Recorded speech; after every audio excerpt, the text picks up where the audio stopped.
Jutro smo u 3 sata krenuli, onako smo se dobro potrošili na putu, ali generalno jest veliko zadovoljstvo, kako smo i rekli u ovim prethodnim izjavama, zato što je ova utakmica bila više od same utakmice svakako za košarku BiH.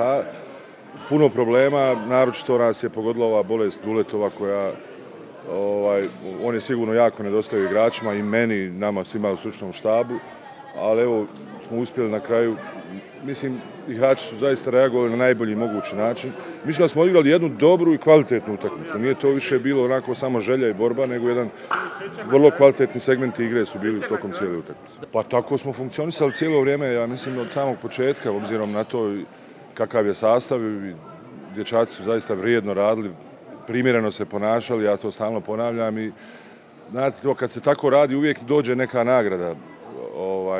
I vjerujte da se veliki napredak napravio pojedinačno u njihovoj igri, ali i u timskoj od prvog dana pa do ove zadnje utakmice koja je odigrana preksinoć.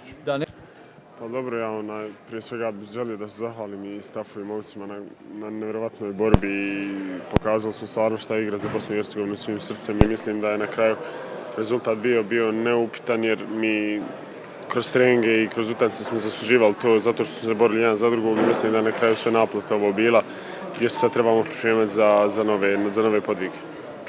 Pa ništa, super sve stvarno, evo, hvala Bogu stigli smo neki put dug, pa iskreno ne znam ni šta da vam kažem više života mi, ali impresije su super, nema šta. Od prvog dana smo se skupili tu, trenirali smo stvarno jako i svaki trening smo davali maksimum, bili smo jedan za drugog tu. Došao nam je taj težak poraz, da kažem, od Švedske ovdje kući. Naravno, svima nam je teško pao, pogodio stručni štab, nas igrače.